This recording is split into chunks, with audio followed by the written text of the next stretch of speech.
శంకరాచార్య స్వామి మొత్తం 153 రచనలు చేశారు. లెక్క పెట్టి చెప్పారు. ఇది ఏదో ఊరికే ఊహించి సుమారుగా అనే లెక్క కాదు.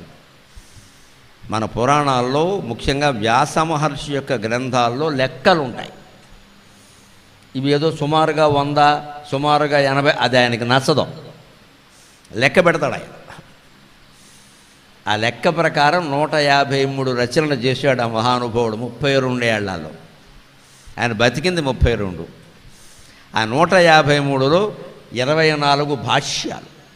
అవి పండితులకు అర్థమవుతాయి ఎక్కువగా. విష్ణు సహస్ర భాష్యం, లలితా త్రిశతి భాష్యం, ఉపనిషద్ భాష్యం, ఇవన్నీ భాష్యాలు. బ్రహ్మసూత్ర భాష్యం, ఇవి 24. 57 ప్రకరణ గ్రంథాలు. వివేక చూడామణి, వేదాంత డిండిము, ఆత్మబోధ, ఇవన్నీ ప్రకరణ గ్రంథాలు. అంటే ఈ భాష్యం కఠినంగా ఉంటుంది కాబట్టి దాన్ని అర్థం చేసుకోవడానికి ఈ ప్రకరణ గ్రంథం పనికొస్తుంది. ముందే భాష్యం చదివితే ఏమీ తెలియదు. అంటే ముందు ప్రకరణ గ్రంథం కంటే కూడా చదవవలసిన ఏమిటంటే స్తోత్రాలు. అవి 72 రాశాడు ఆయన మన కోసం. ఆ స్తోత్రాల్లో ఒకటి శివానందరాఖరి. ఇటువంటివి నేర్చుకోవాలి ముందు. ఇది పిల్లలకు కూడా అర్థమవుతుంది. ఇందులో ఇబ్బంది భక్తి మార్గం ఇదంతా. ఇది అర్థం చేసుకుంటే క్రమంగా వివేక చూడామణి, వేదాంతుడేమో ఆత్మబోధ, ప్రబోధ సుధాకరం, సర్వవేదాంత సిద్ధాంత సార సంగ్రహం, అనాత్మశ్రీ నిగరహణ స్తోత్రం, ఇలాంటివి అర్థమవుతాయి. ఇక్కడ అయిపోయాక సరిగ్గా మళ్ళీ 3 రోజుల తర్వాత 29, 30, 1 తర్వాత 2, 3 అలకాపురిలో శంకర జయంతి సభలు ఉన్నాయి. అక్కడ అనాత్మశ్రీ నిగరహణ స్తోత్రం అంటారు. అంటే అర్థం కావడం కష్టం. ఆత్మసాక్షాత్కార స్తోత్రం అంటే సరిపోతుంది. ఇంకా చెప్పాలంటే తతఃకిం తతఃకిం తతఃకిం తతఃకిం అని 16 శ్లోకాలు రాస్తారు స్వామి. ఆ 16 శ్లోకాల మీద ప్రత్యేకంగా 2, 3 తేదీల్లో అలకాపురి ప్రాంతంలో ప్రవచనాలు ఉన్నాయి. అది ప్రకరణ గ్రంథంలోకి వస్తుంది, స్తోత్రం కాదు అది కేవలం. ఇది స్తోత్రం. ఇందులో భక్తి చాలా, భాష కూడా సులభంగా ఉంటుంది. భగవంతుడి పాదాల యందు నీ మనస్సు లగ్నం చేయి చాలు, ఇంకేం వద్దు, మిగిలిన ఆయన చూసుకుంటాడు. ఇంతకంటే సులభ మార్గం ఎవరు చెప్తారు? అంచేత ముందు ఈ 72 స్తోత్రాలు మనం అర్థాలతో సహా తెలుసుకుని కాస్త రోజు వీలైనన్ని పారాయణ చేస్తూ ఉంటే క్రమంగా ప్రకరణ గ్రంథాలు చదివే శక్తి వస్తుంది. అప్పుడు వివేక చూడామణి లాంటివి, వేదాంత డిండిమల్ లాంటివి అర్థమవుతాయి.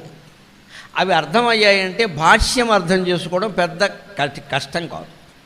కానీ అత్యుత్తములైన పండితుల కోసం భాష్యం, మధ్య రకం వాళ్ళ కోసం ప్రకరణ గ్రంథాలు, సామాన్యుల కోసం స్తోత్రాలు 3 రచించి మొత్తం జాతికి ఉపకారం చేసినటువంటి ఏకైక సాహిత్య చక్రవర్తి శంకరాచార్య. ఈ పని ఆయన 32 ఏళ్లలోగా పూర్తి చేయడం అది అనితర సాధ్యమైన విషయం. అది అనితర సాధ్యమైన విషయం. అందుకే ఆయన సాక్షాత్తు శంకరుని యొక్క అవతారంగా భావిస్తారు. ఆయన చూపిన మహిమలలో ఒక మహిమ అనుకోలేదు ఆయన అలా చేద్దామని. మహాయోగులు ఎప్పుడూ మహిమలు చూపించరు, వాళ్ళకి ఎంత ఉన్నా చూపించరు. చూపిస్తే ప్రమాదం ఏమిటంటే లోకమంతా వాళ్ళ దగ్గర చేరతారు. ఇక ముఖ్యంగా బంధువర్గం చేరిపోతారు. ముఖ్యంగా కాస్త 4 తుమ్ములు వచ్చేసరికి వాళ్ళ అమ్మ వచ్చి శంకరాచార్యని పట్టుకుంటుంది. మా వాడు తుమ్ముతున్నాడు, ఏదైనా నీ మహిమ చూపించి తుమ్ములు పోగొట్టమని. ఏదో తుమ్ములకి మహిమ ఎందుకు పని లేక ఓ బెళ్ళ వేసుకుంటే పోతుంది, తుమ్మేం కర్మ ముక్కే పోతుంది అవసరం. మహాయోగులు ఎందుకు ఉండి కూడా మహిమలు చూపించారు? రమణ మహర్షి లాంటి వారు, జిడ్డు కృష్ణమూర్తి గారు లాంటి వారు మహానుభావులు కొంతమంది ఎంత మహిమ ఉన్నా వాళ్ళు చూపించలేదు. ఎంతమంది కాళ్ళ మీద పడి ప్రార్థించినా మీ పాటలు మీరు పడండి, నేను 4 ముక్కలు చెప్పగలను అంతే, ఇంకేం చెప్పలేను అన్నాడు కృష్ణమూర్తి గారు. రమణ మహర్షి అయితే అది చెప్పాల, మౌనంగా ఉండండి పోవడానికి. పొరపాటుని చూపించారు అంటే ఇంకా ఆసుపత్రులు ఉండవు, అందరూ ఇక్కడ ఉంటారు. ఇక్కడ ఫ్రీ ఉచిత పథకం కదా. ఎందుకంటే ఆధ్యాత్మిక వైద్యం చేసేవాడు డబ్బులు పుచ్చుకోవడానికి వీలు లేదు, వాడు మనస్సు అంగీకరించదు. ఎక్కడో హుండీ పెడితే పెడతాడు, అందులో 10,000 వేసేవాడు వేస్తాడు, 10 రూపాయలు వేసేవాడు వేస్తాడు, అది చెప్తారు ఇక్కడ. అందుకని వాళ్ళు ఇవన్నీ చెయ్యరు. ప్రదర్శించినంత మాత్రాన మహాయోగుల దగ్గర మహిమలు ఉండవు అనుకోవద్దు. నీ దగ్గరికి మంచు కురవనంత మాత్రాన హిమాలయాల్లో మంచు లేనట్టే, దాని పేరే హిమాలయం. మహాయోగుల దగ్గర ఎప్పుడూ మహిమలు ఉంటాయి. కొంతమంది ప్రదర్శిస్తారు, కొంతమంది ప్రదర్శించరు. ఆయన ఎక్కడ ఏ మహిమ పనిగట్టుకుని ప్రదర్శించలేదు, అనుకోకుండా జరిగింది. ఆమలకంబుగై కొన్ని మహాత్ముడు పేదకు సంగి స్వర్ణధారామలకంబులను. బ్రహ్మచారిగా ఆయన 7 ఏళ్ల వయస్సులో భిక్షాటన చేసి చదువుకునేవాడు. ఆ రోజుల్లో విద్యా విధానం అది. మన పిల్లల్ని ఖరీదైన స్కూళ్ళలో చేర్చకుండా కాస్త కష్టపడేటువంటి స్కూల్లోనే చేర్చాలి. నడిచే వెళ్ళాలి బడికి. ఈవేళ అన్ని బళ్ళు దగ్గరగానే ఉన్నాయి. విమానంలో వెళ్ళాల్సిన పాఠశాలలు ఏం లేవు ఇక్కడ. కానీ మనం ఏసీ స్కూల్లో చేర్పిస్తున్నాం, ఏసీ కారులో పంపిస్తున్నాం. అది కూడా స్కూల్ బస్సు కాదు, మన పిల్లలకి మన కారు సొంతంగా ఉంటుంది. పైగా ఈ తండ్రి అంటాడు, తెలివైన వాడో అమాయకుడో నాకు అర్థం కాదు. నేను చాలా కష్టాలు పడ్డానండి. మా పిల్లలు ఎవరో ఎంతకంటే మూర్ఖుడు ఇంకా వెళ్ళాడు ఇక్కడ. పిల్లలు కష్టాలు పడకూడదు అని మనం కోరుకోవచ్చమ్మా, కష్టపడకూడదని కోరుకోకూడదు, తప్పది. కష్టపడాలి, కష్టాలు పడకూడదు, అది వేరే విషయం. మనం పడిన కష్టాలు వాళ్ళు పడద్దు, కానీ కష్టపడాలి. నడిచి వెళ్ళే దూరంలో బడి ఉంటే నడిచే వెళ్ళాలి, అప్పుడే వాడికి చదువు వస్తుంది. నువ్వు ఏసీ కారుకి పంపించాను, చదువు రాదు, పొట్ట వస్తుంది. అదే వస్తుంది బాగా. ఇప్పుడు 6 ఏళ్ల వాడికి ఊబకాయం, తర్వాత దూబకాయం. ఎందుకంటే కూర్చుని ఎక్కడా కదలక. మాకు వాడికి తేడా, మేము ఎక్కడ కూర్చుంటే వాడు అక్కడ కూర్చుంటాడు. పిల్లల్ని శారీరకంగా కష్టపడేలా చెయ్యాలి, మానసికంగా ఇబ్బంది పెట్టదు. వీళ్ళు జరుగుతున్నది అదే. వాళ్ళకి శారీరకంగానేమో విశ్రాంతి ఇస్తున్నారు. ఏసీ గదులు, ఏసీ మంచాలు అన్నీ ఉండి పడుకో అంటున్నారు. వాడు ఎప్పుడు లేచినా పట్టించుకోవట్లా. మానసికంగా మాత్రం విపరీతమైన ఒత్తిడి ఉంటుంది. ఎల్కేజీ వాడికి కూడా 100కి 100 రాలేదు అని తల్లో తండ్రో షంటేస్తున్నారు పట్టుకొని. అది ఒత్తిడి. పత్రికల్లో ఒక అమ్మాయి, ఇంటర్మీడియట్ సెకండ్ ఇయర్ అమ్మాయి ఉత్తరం రాసింది. నేను చూసి ఆశ్చర్యపోయి, పాపం పేరు రాయకుండా ఓ సోదరే అని రాసింది. ఓ ఇలాంటి వాళ్ళు కూడా ఉన్నారా అనుకున్నాను నేను చదివి. ఏమిటి రాసింది ఆ అమ్మాయి? ఇంటర్మీడియట్ సెకండ్ ఇయర్ అయింది ఆ అమ్మాయికి, మార్కులు వచ్చాయి. తల్లికి చూపించింది. అమ్మ నాకు ఫస్ట్ ఇయర్ కంటే ఎక్కువే వచ్చాయి అని చెప్పి. చాలా సంతోషం అని ఆవిడ నవ్వింది. నేను ఆశించిన దానికంటే ఎక్కువ వచ్చాయని చెప్పింది. బ్రహ్మాండమే, ఇంకేంటే అంది. తర్వాత ఆవిడ పక్కింటి ఆవిడ అడిగింది, మీ అమ్మాయికి ఎన్ని వచ్చాయి? ఆ పక్కింటి అమ్మాయికి వచ్చిన మార్కులు తన అమ్మాయికి రాలా. అందుకని తిట్టడం మొదలెట్టింది. నాకు అనవసరం, నువ్వు ఫస్ట్ ఇయర్ కంటే ఎక్కువ వచ్చాయి, ఆశించిన దానికంటే ఎక్కువ వచ్చాయంటే ఆ అమ్మాయి కంటే నీకు ఎందుకు ఎక్కువ రాలేదు? మీ ఇద్దరు ఒకే స్కూల్లో చేరారు కదా. అంటే ఇప్పుడు సమస్య ఎవరిదండి? చదువు సమస్య పిల్లదా తల్లిదా? అక్కడ పెత్తనం చేస్తున్నది పిల్ల చదువు కాదండి, తల్లి అహంకారం. అంటే వీళ్ళిద్దరూ పేరెంటంలో కలిసినప్పుడు గొప్ప చెప్పుకోవాలి ఆవిడ, మీ అమ్మాయి కంటే మా అమ్మాయికి ఎక్కువ వచ్చాయి. అందుకోసం పిల్ల బతుకు నాశనం. ఆ పిల్ల ఎవరికీ చెప్పుకోలేక ఈనాడు పత్రిక ఉత్తరం రాసింది, దాని కర్మ కాలిపోయింది. అలాగా ఓ సైకాలజిస్ట్కి ఆవిడేదో చెప్పింది. ఇది సమాజంలో పరిస్థితి. మన మాటలే పిల్లల్ని పాడు చేస్తున్నాయి. అమ్మాయికి ఇదివరకు కంటే ఎక్కువ వచ్చాయి కదా, ఆశించిన దానికంటే ఎక్కువ వచ్చాయి కదా, చాలు కదా, సరిపోదు. ఎంతసేపు కంపారిజన్, పోలిక. వాళ్ళకంటే ఎక్కువ రావాలి. ఎందుకు? నువ్వు గొప్ప చెప్పుకోవడానికి. ఈ ధోరణి నుంచి బయటపడితే మహానుభావులు తయారవుతారు. అందుకే ఆ రోజుల్లో భిక్షాటన, అది కూడా 7 ఇళ్ళే, 8వ ఇల్లు ఉండదు. 7 ఇళ్ళు ఎందుకు? 7 మాత్రం ఎందుకు అంటే, ఒక ఇంట్లో పెట్టరు, ఒక ఇంట్లో మనుషులే ఉండరు, తాళం వేసి ఉంటుంది. ఒక ఇంట్లో ఆబ్దికం అయితే బ్రాహ్మణులలో ఎవరికి ఏమీ పెట్టరు. ఆబ్దికం అయ్యే వరకు వీధి తలుపులు మూసేస్తారు. కుదరదు, అది శాస్త్రం. ఉండొచ్చు. ఈయన బ్రాహ్మణుల ఇంట్లోనే భిక్షాటం చేయాలి, లేకపోతే మాంసాహారం పెడతారు. అక్కడ ఎలా కుదురుతుంది? మరి కొన్ని నిబంధనలు ఉంటాయి. ఒక ఇంట్లో ఆడాళ్ళు ఇంట్లోకి రాకూడదు, రకరకాలు ఉంటాయి ఇబ్బందులు. సీతారామాభ్యాన్నమః, సీతారామాభ్యాన్నమః, సీతారామాభ్యాన్నమః అని ఇలా పాత్ర పెట్టి 3 సార్లు అరుస్తారు. 3 సార్లకే ఇల్లాలు బయటికి రాకపోతే వెళ్ళిపోవాలంతే, మాట్లాడడానికి వీళ్ళు. 3 సార్లు అరుస్తారు. భవతి భిక్షాం దేహి మాతః, భవతి భిక్షాం దేహి మాత, ఇలా 3 సార్లే అరుస్తారు. 3వసారికి కూడా ఆవిడ రాకపోతే వెళ్ళిపోవాలి. ఏదో ఇబ్బంది ఉంది, ఇంక మనం అడగద్దు అక్కడ. ఇలా ఆయనకి పాపం 6 ఇళ్ళు అలాగే అయింది. సర్వమంగళనామా సీత, ఎవరేం పెట్టట్లా. ఇంకొక ఇల్లు మిగిలింది. అక్కడికి వెళ్ళి భవతి భిక్షాం దేహి మాత అన్నారు. అనేసరికి ఆవిడ సిగ్గుపడుతోంది రావడానికి. ఎందుకంటే ఇంట్లో ఏం లేదు. ఒకటి, ఆవిడ బయటకు వచ్చే పరిస్థితి కూడా లేదు. కారణం 2 చీరలు ఉన్నాయి. ఒకటి కట్టుకున్నది, రెండోది దండం మీద ఉంది. అది ఆరితే కానీ ఇది తీయడానికి వీల్లేదు. ఒంటి మీద ఒకటి, బండ మీద ఒకటేను. అది పరిస్థితి. ఆ బ్రాహ్మడు ఎక్కడికో ఆయన భిక్షాటనకు ఆయన వెళ్ళాడు, ఆయనది అదే పని. అంతకంటే అక్కడ కొండలు డింకీలు కొడుతున్నాయి. ఈ కుర్రాడు అరుస్తున్నాడు. ఇతను ఏమిటంటే పాపం మూడోసారి కూడా అరిచేటప్పుడు బాలశంకరుడు కనిపించింది, ఇంకా ఆవిడ బయటికి రావట్లేదు, ఈ పూట నాకు ఉపవాసమే, ఎందుకంటే 7వ ఇల్లు ఇది అని అమ్మా అమ్మ అంటే పాపం ఆ పిల్లాడి ఆర్తనాదం చూడలేక బయటకు వచ్చి ఆ ఏదో మాగిపోయిన ఉసిరికాయలు ఎప్పుడో అలా ఉన్నవి తినకుండా ఉన్నవి ఉంటే అవి కాస్త బూజు దులిపి ఆ 4 ఉసిరికాయలు చేతిలో పడేసింది. చాలమ్మా ఈ పూటకి విచాలు. 32 ఏళ్ల వయస్సులో 153 రచనలు చేసిన మహానుభావుడు తిన్నది 4 ఉసిరికాయలమ్మ, 4 ఉసిరికాయలు. అది శంకరాచార్య, అది శంకరాచార్య. మహానుభావులు ఎక్కడి నుంచి తయారవుతారంటే ఉసిరికాయల నుంచి తయారవుతారు, ఊబకాయాల నుంచి తయారు కారు. కష్టపడాలి, కష్టపడాలి, కష్టాలు పడకూడదు పిల్లలు, కానీ కష్టపడాలి. తిండి లేకపోవడం అంటే ఏమిటో వాడికి తెలియాలి. అడిగిన కోరికలన్నీ తీర్చకూడదు, కుదరదని చెప్పాలి ఖచ్చితంగా. వాళ్ళ తల్లిదండ్రులు ఆర్యాంబ, శివగురువు అలాగే పెంచారు ఆయన.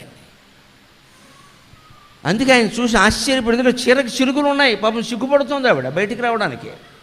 ఇప్పుడు చిరుగులు ఉండడం ఫ్యాషన్ కదా, కావాలని చింపేసుకుంటాం, ఒళ్ళంతా చింపేసుకుని ఫ్యాషన్. ఎంత లోకం మారిపోయింది. అప్పుడు చిరుగు ఉండడం సిగ్గుపడ, ఇప్పుడు చిరుగు ఉండడం గర్వం. ఇవాళ చినుగు లేకుండా దొరుకున్న ఫ్యాషన్. పైగా చినిగిపోయిన జీన్స్ ఖరీదు ఎక్కువ. ఇదే దరిద్రం అంటే. అందుకని ఆవిడ సిగ్గుపడుతోంది. ఆవిడ గమనించాడు ఆయన. ఈయనకి ఆవిడ మీద కోపం రాలా, తన మీద, లక్ష్మీదేవి మీద వచ్చింది కోపం. ఏమమ్మా ఎందుకు అక్కడ కూర్చుంటావు వైకుంఠంలో, ఎలాంటి వాళ్ళకి ఇవ్వచ్చు కదా ఐశ్వర్యం, ఎవరికిస్తావు? అక్రమంగా సంపాదించే వాళ్ళు అందరిలోకి పెడతావు. వాడు హారతి ఇచ్చాడు, పొద్దున్నే ముగ్గేసాడు, ఎవరికి కావాలి ముగ్గులు? నీతి ధర్మం నిజాయితీ ఉన్నవాళ్ళ ఇంట్లో ఉండాలి కదమ్మా నువ్వు అని వెంటనే అందుకుని స్తోత్రం ప్రారంభించాడు ఆయన. అంగం హరే పులకభూషణమాశ్రయంతి భృంగంగనేవ ముకుళాభరణం తమాలం అంగీకృతాఖిల విభూతిరపాంగలీలా మాంగళ్యదాస్తు మమ మంగళదేవతాయాగ దద్యాద్దయానుపవనో ద్రవిణంబుధారాం అస్మిన్న కించన విహంగ శిశౌ విషణ్ణే దుష్కర్మ ఘర్మమపనీయ చిరాయ దూరం నారాయణ ప్రణయిని నయనాంబువాకక నారాయణ ప్రణయిని నయనాంబువాకక అని 24 శ్లోకాలతో ఆశువుగా కనకధారాస్తవం చెప్పాడు. ఎవరి కోసం చెప్పాడు? ఆవిడ కోసం చెప్పాడు, తన కోసం కాదు. మనం కనకధారాస్తవం ఎవరు చదువుతాం? 200 కోట్ల ఆస్తున్నవాడు ఇంకా చదువుతాడు సరిపోక. పైగా లేకపోతే మా బోటిగాడిని పిలిచి చదవమంటాడు. ఇదో దరిద్రం ఇక్కడ. ఇంకా వాడి ఇంట్లో ఇంకా అక్రమ సంపాదన పెంచడానికి నేను వెళ్ళి చదవాలి. నన్ను అలాగే అడిగాడు ఒక ఇప్పుడు చాలా కాలం ఏంది కానీ ఒకడు అడిగాడు, ఒక పెద్ద మనిషి, పేరు అనవసరం, విషయం చెప్పుకోవాలి. ఓ 15 ఏళ్ల క్రితమో 20 ఏళ్ల క్రితమో అడిగాడు. అప్పుడు కనకధారాస్తవం గురించి మాట్లాడాను, నా అనుభవం కూడా చెప్పాను. నేను ప్రార్థిస్తే నాకు డబ్బులు వచ్చాయి, నిజంగానే వచ్చాయి. చెప్పాను, ఉన్న విషయమే కదా, అబద్ధమే ఉంది అని చెప్తే ఆయన పాపం గురి కుదిరి, ఏమంటే మీరు మా ఊరు వచ్చి మా ఇంట్లో చదవండి, మీకు ఏం కావాలంటే అది ఇస్తా అన్నాడు. ఇది ఆయన ఇంట్లో చదవడం ఏంటి, నేను ఆయన చదువుకోవచ్చు కదా. అందుకని నాకేం తెలివితేట తక్కువ, చదివితే ఏమిస్తావు అన్నాను. 10% మీద అన్నాడు. ఊరు వెర్రి వెధవా, నా ఇంట్లో నేను చదువుకుంటే 100% నాదే కదా అన్నాడు. మనతో పెట్టుకుంటే అలాగే ఉంటుంది వ్యవహారం. నా ఇంట్లో నేను చదువుకుంటే 100% నాదే, నేనేం వెర్రివాడినా, లెక్కలు తెలియనివాడిని. ఈ ఇంటికి వచ్చి కూర్చుని పైగా 40 రోజులు చదవాలి. ఇదో దరిద్రం, నువ్వు పెట్టిన తిండి అంతా తిని పెట్టకపోతే మానేసి, పైగా నాకు నియమం నిష్ట, నేల మీద పడుకుంటా, నువ్వు మంచం మీద పడుకుంటావు సుఖంగా. నేను సమస్త సౌఖ్యాలు వదిలేయాలి, నువ్వన్నీ అనుభవిస్తూ ఉంటావు. నా కర్మగాలింది ఇక్కడ. ఇంత చదివితే నువ్వు అవుతే నాకేమిటి, ఇక్కడ దేశానికి ఏమిటి? ఈ దురాలోచన నుంచే బయటపడాలని. సంపద ఉన్నవాళ్ళు పేదవాళ్ళ ఇళ్ళు సంపన్నులు కావాలని కనకధార చదవండమ్మా. అది త్యాగం అంటే, అది త్యాగం. మీ బంధువుల్లో పేదవాళ్ళు లేరా? మీ స్నేహితుల్లో పేదవాళ్ళు లేరా? కులం అంటారు, మీ కులంలో పేదవాళ్ళు లేరా? వాళ్ళకి సంపద ఇమ్మని చదవండి. అప్పుడు మీకు వస్తుంది ఖచ్చితంగా. త్యాగేనైకే అమృతత్వమానసు, ఆ సంపద మీ ద్వారానే వాళ్ళకి ప్రవహిస్తుంది. అభ్యంతరం ఏముంది? హిమాలయాల్లో పుట్టిన గంగా నది ఎక్కడో సముద్రంలో కలిసే వరకు ఎన్ని గ్రామాలు, ఎన్ని పట్టణాలు, ఎన్ని ఊళ్ళు పవిత్రం చేస్తుంది. సాగునీరు, తాగునీరు అందించి సంపద మన ద్వారా ఇంకోళ్ళ దగ్గరికి వెడితే మనకి నష్టమే ఉందండి. మనకి సరిపడ మనకు వచ్చింది కదా, మనకి లేకుండా వెళ్ళట్లేదు కదా. ఆ మాత్రం కూడా చేయలేమా? మన దగ్గర అడ్డుకట్ట పెట్టి ఆపేయాలా? అందుకని ఆయన చదివింది ఎవరి కోసం అంటే పేద ఇల్లాల కోసం చదివాడు. ఆమలకంబుగై కొని మహాత్ముడు పేద కొసంగే స్వర్ణధారామలకంబులన్. ఆవిడికి కనకధార కురిసి ఎలా చేశాడు? స్వర్ణధారతో ఉసిరికాయలు వచ్చేలాగా. కరతలామలకంబుగా విష్ణుపత్ని ఆ స్వామికిగా అనిపించే. చేతిలో పెట్టిన ఉసిరికాయ అంటారు. ఆమలకం అంటే ఉసిరికాయ. కరతలామలకం తెలుగులో ఒక జాతి ఏమిది? ఇడియం అంటారు ఇంగ్లీషులో, తెలుగులో ఒడియం అంటారు. ఏమిటి జాతి? ఏమిటంటే కరతల ఆమలకం. ఉసిరికాయ తినాలంటే ఉప్పు ఉండాలి, లేదా పళ్ళు పులిసిపోతాయి. ఇప్పుడు అన్నీ తేలిగ్గా దొరుకుతున్నాయి. ఆన్లైన్ నొక్కగానే స్విగ్గీ వాడు ఉసిరికాయను, జొమాటో వాడు ఉప్పు పట్టుకొస్తాడు. తినడమే నీ పని. అప్పుడు అలా దొరకవు. ఉసిరికాయ కావాలంటే అడవికి వెళ్ళాలి, ఉప్పు కావాలంటే సముద్రానికి వెళ్ళాలి. అంత తేలిగ్గా ఏం దొరకదు. మా చిన్నతనంలో ఉప్పు పడవ వచ్చేది. ఉప్పు పడవ అది అప్పుడే కొనుక్కోవాలి. మా అమ్మగారు సహా అందరూ చిన్న చిన్న బొట్టలు వేసుకెళ్ళేవారు. వీళ్ళు మామూలు వాళ్ళు కాదులేండి. ఆ వంకన బయటకు పోతే 2 గంటల కాలక్షేపం చేయొచ్చు, లేదా చంపేస్తాడు ఈ మొగాళ్ళు ఇంట్లో. ఏదో రకంగా బయటకు పోవాలి కదా. అందుకని ఓ బొట్ట వేసుకుని పోయి మీకు వాళ్ళకి నీళ్ళు వచ్చారా అని ఏదో అడిగేవాళ్ళు. కాసేపు కాలక్షేపం మీ వాళ్ళకి ఉండాలి కదా. మరి ఎంతసేపు సస్తారు ఇక్కడ తద్దినము గారెలు వండుకుంటున్నాను. వాళ్ళు పోవాలి ఎక్కడికో. అలా ఏదో కబుర్లు చెప్పుకొచ్చేవాడు. ఉప్పు పొడవ అది ఎప్పుడో 3 నెలలకు ఒకసారి వచ్చేది. అంత మళ్ళీ రాదమ్మా అని తట్టనిండా కొనుక్కుని తెచ్చుకునేవాడు. అంత కష్టం ఉప్పు కొనడం. అందుకే మీ ఉప్పు తిన్నాము, ఉప్పు ఇంకా పప్పు లేదా, గారెలు లేవా, బూరెలు లేవా, ఉప్పు మాట ఎందుకు? ఉప్పు అంత కష్టం దొరకడం. అటువంటి ఉప్పు దొరకడం కష్టం, ఉసిరికాయ దొరకడం కష్టం. ఈ రెండు ఎవరన్నా నీ చేతిలో పట్టుకొచ్చి ఉప్పు ఉసిరికాయ పెడితే అనడానికి శ్రమ ఏముందండి? అది కరతలామలకం.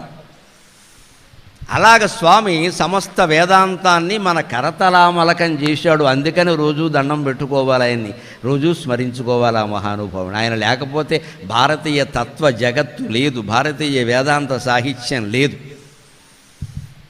ఇంకేం చెప్పుకోవడానికి ఏంది? భారతదేశం అంటే శంకరాచార్య అంతే. కరతలామలకంబుగ విష్ణుపత్ని ఆ స్వామికి గానుపించి. ఆయనకి దర్శనమిచ్చింది. ఆశ్చర్యం, దేవత ఆవిడ కనపడలా. ఎందుకంటే వాళ్ళ కర్మది, వాళ్ళు అనుభవించాల్సింది. ఈయన కారణంగా ఇచ్చింది తప్పితే వాళ్ళు అందుకు అర్హులు కాదు. వాళ్ళు చేసినవేవో పూర్వజన్మ కర్మలు అవన్నీ ఉన్నాయి. ఆయనకి దర్శనం ఇలా, ఈయనకి దర్శనం ఇచ్చింది. అదే భగవంతుడు లీల. తానీషాకు కనిపించాడు, రామదాసు కనపడలేదు రాముడు. ఎందుకంటే తానీషా చేసిన ధర్మం మనం కాదనడానికి వీల్లేదు. రామదాసు భక్తుడు కదా అని సమర్థించద్దు. రామదాసు చేసింది పొరపాటు, చేయకూడదు అలాగా. నువ్వు రామాలయంలో సీతాదేవికో లక్ష్మణుడికో ఆభరణాలు చేయించాలో సొంత ఆస్తులు అమ్మేసి చేయించుకో. ప్రజల దగ్గర వసూలు చేసిన పన్ను సొమ్ము కట్టకూడదు అక్కడ. అది ప్రజల సొమ్ము, అది ప్రభువుకి ఇచ్చేయాలి. అక్కడి నుంచి మళ్ళీ తెచ్చుకో. ఈయన కొంచెం స్వతంత్రించి రాముడికే కదా, నేను సొంతంగా వాడుకోలేదు కదా అని చేయించాడు. అందుకే రాముడు అందులో మామూలు రాముడు కాదు, మామూలు దేవుడు కాదు. రాముడు క్షత్రియుడు, పరిపాలకుడు. ఆయనకు రాజధర్మం ముఖ్యం మానవ ధర్మం కంటే. ధర్మం కోసం నేను సీతాదేవిని కూడా వదిలేస్తానని చెప్పాడు ఆయన. ధర్మం ముఖ్యమైన రాజధర్మం. రాజధర్మం ఏమిటంటే రాజ్య పరిపాలనని కాపాడాలి. అంచేత రామదాసు చేసిన తప్పు. అందుకే జైల్లో కూర్చొని ప్రార్థన చేస్తే రామదాసు కనపడలా. తానీషాకి కనిపించి రామదాసు ఎంత బాకీ ఉన్నాడో అంతా ఇచ్చేసి నాకు నగలు చేయించాడు, నాకు మా ఆవిడికి, కాబట్టి నా సొంత బాకీ ఇది, డబ్బు తీసుకో, ఆయన విడిచిపెట్టే అన్నాడు. ఇంత పక్కాగా ఉంటుందండి. తక్కెడ నాయనా ఇది అధర్మము ధర్మము దేనికయ్యేది అని సాగర ఘోష కావ్యంలో రాశా. భగవంతుడి యొక్క తీర్పులు ఎలా ఉంటే తక్కెడ నాయనా ఇది అధర్మము ధర్మము దేనికయ్యేది. నువ్వు ధర్మం చేస్తే ధర్మఫలం వస్తుంది, మళ్ళీ వెంటనే అధర్మం చేస్తే అధర్మఫలం వస్తుంది. ఇన్ని ధర్మాలు చేశాను కదా, ఈ అధర్మాన్ని క్షమించకూడదంటే కుదరదు. ధర్మంలోంచి అధర్మాన్ని కానీ అధర్మం నుంచి ధర్మాన్ని కానీ తీసేయడం ఉండదు. ఏ సంచిగా సంచి రెండు అనుభవించాల్సిందే. అంత పక్కాగా ఉంటుంది. అదే శంకరాచార్య విషయంలో అమ్మవారు ఆయనకు కనిపించింది, ఆవిడ కనపడ. ఎందుకంటే దుష్కర్మ ఘర్మమ పనీయ చిరాయ దూరం, అందులో ఉందా రహస్యం. వాళ్ళ దుష్కర్మ నుదుటి మీద రాసి ఉన్నది ఇంకా వాళ్ళు అనుభవించాలి. కానీ ఈయన మహానుభావుడు, మహాయోగి, బాల్యంలోనే సమస్త శాస్త్రాలు ఔపోషణ పట్టినవాడు, మహాభక్తుడు. కాబట్టి ఆయన గురించి ఒక మినహాయింపు కేసులాగా వచ్చింది అక్కడికంతే. టక్కుమని మాయమైపోయింది. ఆయనకు కనపడింది. కరతల ఆమలకంబుగా విష్ణుపత్ని ఆ స్వామికిగా అనిపించే మన పంటయు పండే. మనకు అదృష్టం ఏమిటంటే ఈ స్తోత్రం దక్కింది మనకి. కుటీరమైన శ్రీధామము చేయగా కనకధారను మించిన స్తోత్రమున్నదే. కూటికి లేని వాళ్ళ ఇల్లైనా సరే సమస్త ఐశ్వర్యాలతో నింపడానికి కనకధారాస్తవాన్ని మించింది లేదండి. ఆపదలో ఉంటే మన ఆపద తీర్చమని అమ్మవారిని అడగడం కోసం ఆ స్తోత్రం చదువుదాం. మనం సంపన్నులమైనా మానకుండా మన బంధువులు, మన మిత్రులు, మన పక్కింటి వాళ్ళు ఇబ్బందుల్లో ఉంటే అమ్మ వాళ్ళకి సంపద ఇయ్యి, వాళ్ళు ఏడుస్తుంటే మేము చూడలేకపోతున్నాం అని ప్రార్థిస్తే వాళ్ళకి సంపద ఇవ్వడంతో పాటు మానవత్వం ఉన్నందుకు మీకు కూడా సంపదను అనుగ్రహిస్తుంది అమ్మవారు. పరోపకారం అనేది ఎప్పుడూ అంత గొప్పది. కేవలం దేవతా స్తోత్రాలు, పారాయణలు, వ్రతాలు, నోములు మన స్వార్థం కోసం చేయకూడదు. అందరి క్షేమం కోరాలి.